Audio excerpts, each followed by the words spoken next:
なった後にこのインスリンの注射がもう山ほど出てきて、なんじゃこりゃと。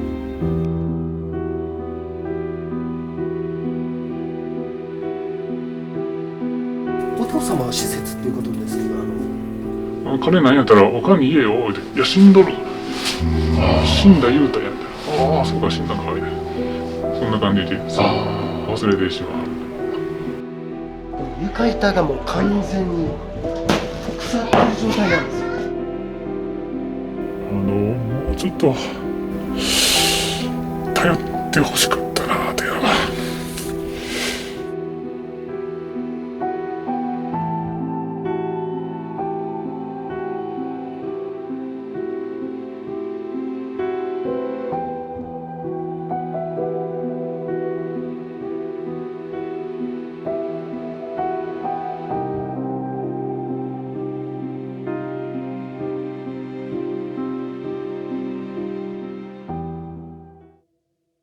今日は住宅街の中にあるお宅なんですけども、お母様が孤独死されたということで、単身で住まれてたお母様で、依頼者は息子さんということで、ご遺体を依頼者さんが発見するといったことがあったらしいんです。頻繁には会うようにされてたらしいんですけども、たまたま期間が空いたこの時にですね、最悪の事態が起こったんですよね。おはようございます。よろしくお願いいたします。すいません、失礼します。もう玄関前でやはりちょっと腐敗臭っていうのがやっぱり匂ってる。こちらはキッチンですね。結構もう荷物溜まってる状態ですよね。ここはもっとすごかったですね。もともとはもっと食器がいっぱいあって、よく牛乳を飲んではったみたいで、500ミリのその牛乳パックが空のやつもあるし、飲み差しのやつも、これまたずらーっていっぱい並べたっていう。なるほど。まあ、頑張って減らして、頑張ってもこれやけど。で、ここでなくなったやつですね。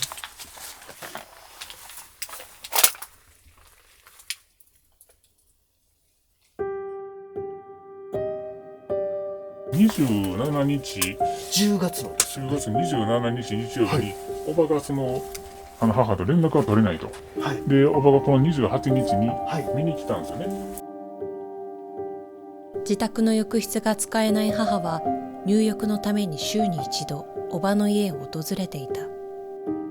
で、鍵持ってはらへんかったから、玄関どんどん叩いても何も反応がないと。いうので、見に行ってくれへんかと僕に電話があって、僕は29日に見に来たら、もう玄関に立った時点で腐敗臭がしてまして。もうその時点で分かりましたか。もうこれは、あかんなと思いまして。で、ちょっと想像以上に悲惨な、物の積み上がり方やって、うわーと思いながら。今よりももっと荷物が今よりもっとすごかった。ちょっと通れるようになってるけど、こう物があって、で、それを乗り越えて、ちょっとここは生々しい話しますけど、大丈夫ですかね。で、あっちがベッドやからあっちで寝てると思ってたんですよね。で、座布団があるんで、踏んでもいいやろうって、踏んだら、母の足だったんです。青いジャージを履いて、靴下を重ねて履いてはって、その青いジャージが座布団に見えたんですよね。で、踏んでしもって、で、すごいびっくりして。で、この上半身は、布団やらちょっとかぶさってたんで、見えなかったんですけどね。全く見えなかった。でも、それを剥がす勇気はないですよ。その時はやっぱりちょっと無理でしたね。もうでも、いつも履いてるジャージに靴下やから間違いないんでね。救急車を呼んで、消防の人に来てもらって、で、確認してもらったら、もう搬送はできないと。ここはちょっと警察の人に頼みまして。ご遺体の搬出は困難を極めたという。ここ、ミシンがあって、それがものすごい邪魔で搬出できないんで、警察の人がそれを外に運び出してくれて、それどける前には裏から出そうかなという話になったんですけど、外のそのトタンが、扉があるんですけど、鍵がね、内側からかかってるんで開けられないと。結局4時間かかりまして。もう荷物が相当あって、ここを警察の方が動線の確保のために片付けられてってことですよね。そうですね。4時間もかかってずっと待っててお母様が運ばれるっていうのを見られるとやはり辛いですよね、その時の思いっていうのはね。軽く雨が降ってて、それ息するしね。やっぱりああしとけばよかった、こうしとけばよかったっていうのがもういくらでも分かんないんで、もうちょっと早いこと気づいてやることができたんやけど。発見時の状況を詳細に語る依頼者。その言葉には鮮明な記憶と深い思いが宿っていた。すいません、もういろいろお話聞かせていただきまして、きっちり丁寧に作業させていただきますのでよろしくお願いします。お願いします。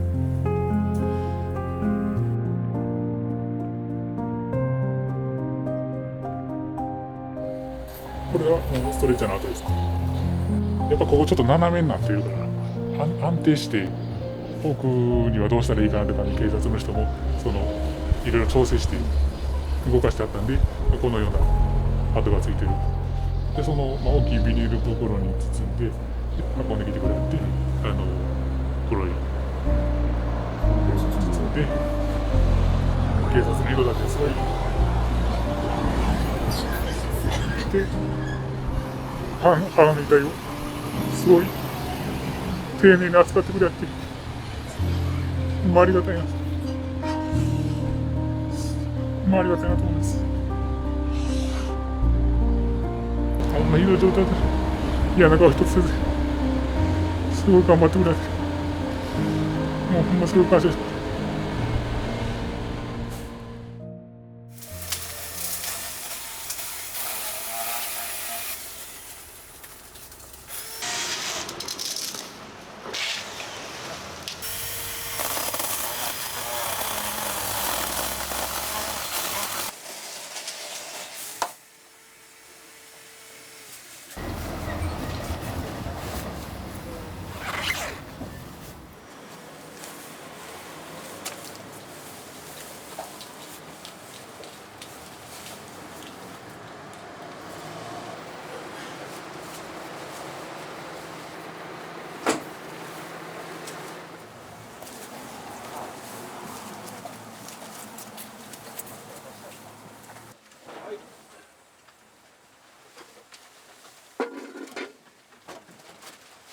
家屋の形状的にも通路が一つしかないんです。全部荷物が積み重なってるんですよね、縦に。でその中にお客様が探し求めてる証券であったりとかですね、高額医療の、書類ですよね。他にもいろいろ指定の書類があるんですけども、それをね一つずつ必要なものいらないものを分けていくっていうのは結構ね大変ですよね。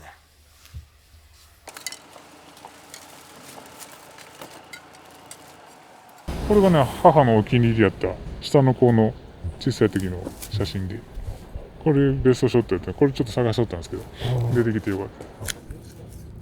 父が元気な時によう旅行行ってあったです。やっぱり僕が出てからやともう全然掃除しない感じなんで、から徐々に溜まっていったかなと。猫がおったから食べたもの戻したりしようんですね。だからこの床の敷いてるカーペット的なのがやっぱり汚れるわけで、でも当時もそれなりに荷物はあったから張り替えようという気にもなれないし、施設入る前から物はすごい多かったんですけど、特に入ってからは激しくなってきましたね。夏場は特に臭くなるんで余計入れなくて、だから夏ぐらいから一気に増えたかな。それまではまだベッドも寝れてたんやけど。夫婦2人の生活に戻りしばらくすると、父の様子に変化が見られたという。父がすごいもうめんどくさがり、極度のめんどくさがりで、もう2階のベッドで寝たままでトイレも行かず、トイレも市民で済ますし、もうご飯をとにかく食べないんですよ。本人は食べてるんですけど全然食べないですよね。だからどんどん衰弱していって、これ以上は母もちょっとどうしようもできないというので、施設に入ってもらいました。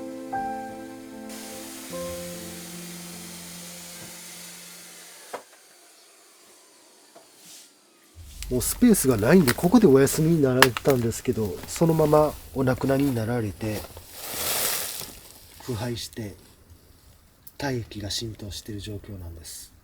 で、死後大体10日ですよね。で、季節はもう11月なんですけど、やはりこの時期でも腐敗して体液が出て、このような状況になってるんですよね。で、依頼者さんご自身でアルカリ系の薬剤を薬局で買ってこられて体液にかけられたっていうのが今この状況なんですね。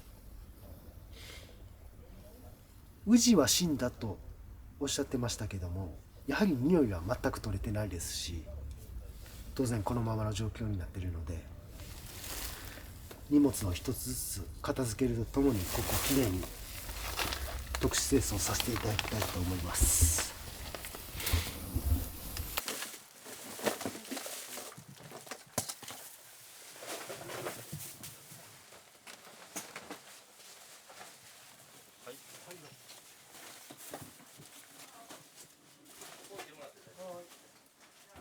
この辺すごい刺繍しますよね。確かにしますよね。この辺りおそらく着てた衣類かもわからないですね。ここも全部残ってるの分かります？わかります。もしかしたら依頼者さんが言ってたお顔はさすがに毛布をめくってまでは見ることができなかった、まさにその時の毛布だと思うんですよ。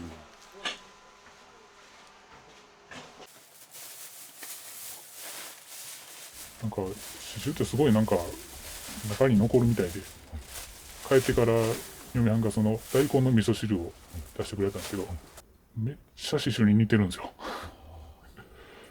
うわー、ほんできっついなこれ思で、嗅いで書いて初日はほんまきつかったですね。なんか鼻の中なのか体の中なのか残ってて、ほんまきつかったな。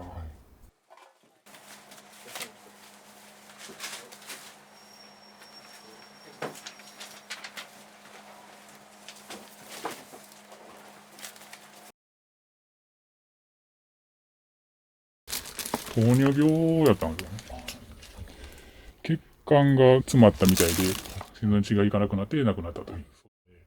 すごい格差ある人なんで、普通に元気に振る舞ってありましたね。本人すごい食べるのが大好きで、甘いものもすごい食べるし、特にお寿司とか好きだったかな。毎月お肉やら送ってもらうのをやってたんで、でそのお肉、母がちょっとだけ取って、あと残りをあげるわみたいな、そういう感じでもらってたんですね。玄関でちょっと話して、ゴミはゴミの日に捨てられるからって言うだけで、こっちがやるしって言っても、いや、ええわみたいな感じで、あんまり片付けさせてくれへんかって。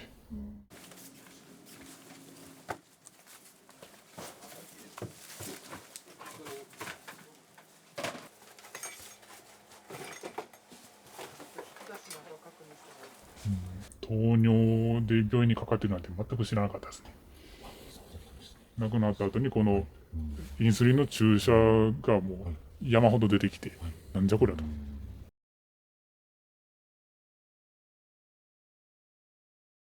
もうちょっと頼ってほしかったなというのが。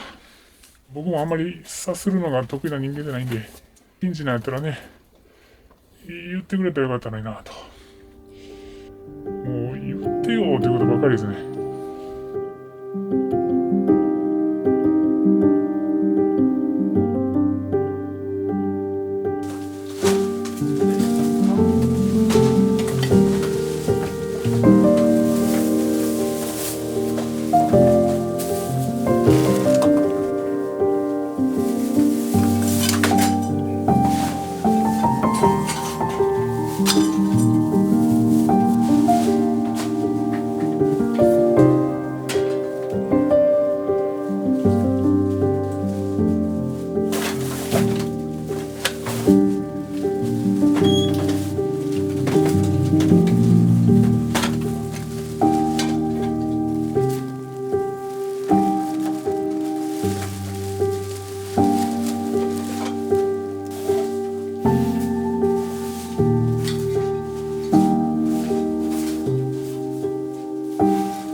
この畳やっぱり体液でちょっと濡れてる状態なんですね。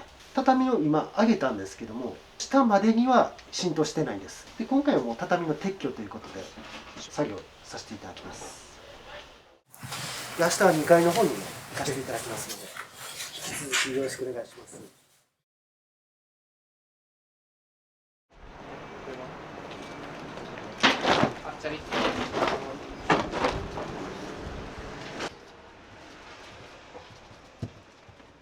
こちらも父がずっと寝てた部屋。ああ、お父様のお部屋。はい。中学ぐらいに買ってもらったのかな。その学生の頃使われてたっていう。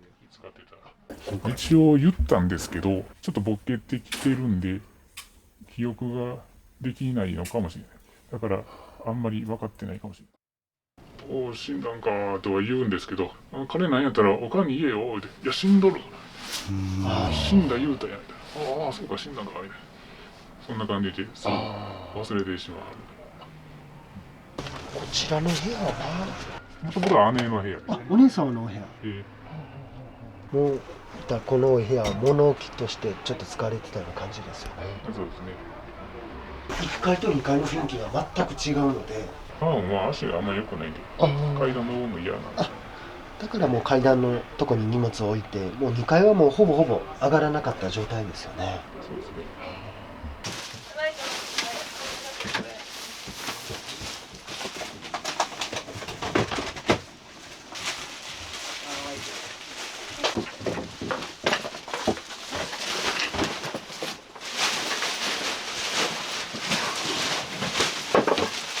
これが父と母の結婚写真なんですね。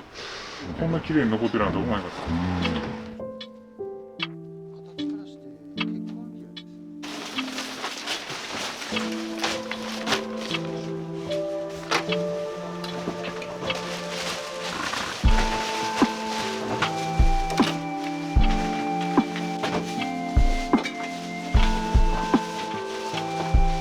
カメラ、横先で写真撮ったりするのが趣味で、そういうのももうしなくなってね、ちょっと何きっかけかちょっとわかんないですね。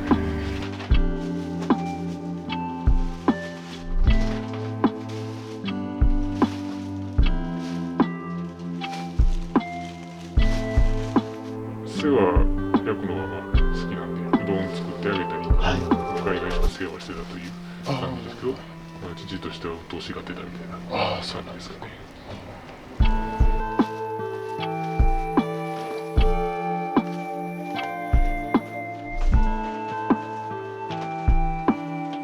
にかくもう母が亡くなってもすごい後悔したんですよね。もちろんコミュニケーション取れとったら気づけたところもあったのかなと。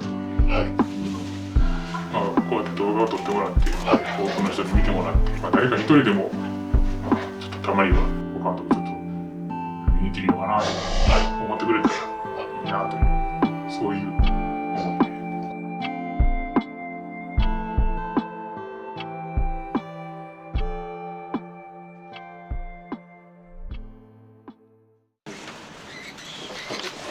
間違いない。ここ。はい。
床板がもう完全に腐ってる状態なんですよ。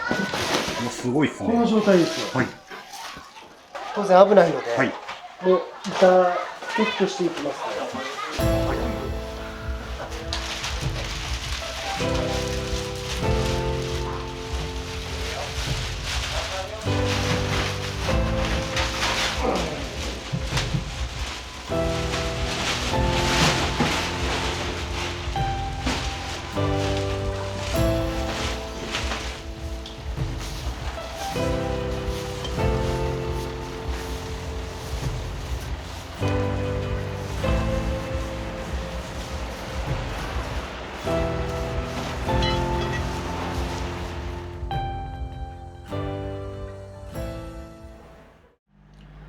どうもお疲れ様でした。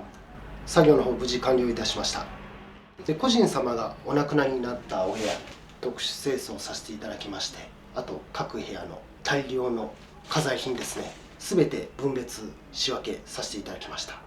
で、依頼者さんからいただいてました権利書、印鑑、貴重品、あとお写真ですよね。で、こちらも全て見つけることができてとても良かったと思います。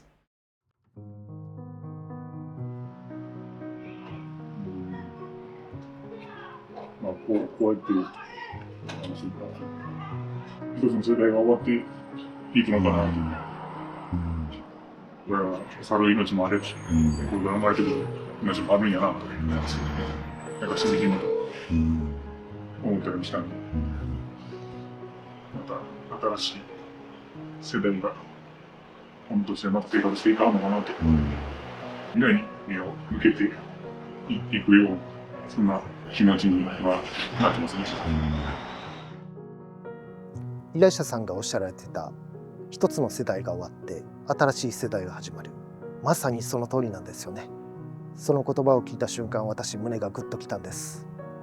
変わらないように見えても全てが変化し、新しい世代が始まっていくんです。この物件、今後どうなるかわからないんですけども、また新たな方の生活始まるんですよね。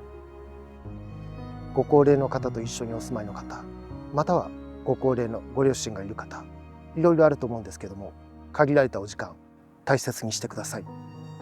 人生の一瞬一瞬を大切にし、今生きることの重要性を教えてくれたような気がします。ご視聴いただきありがとうございました。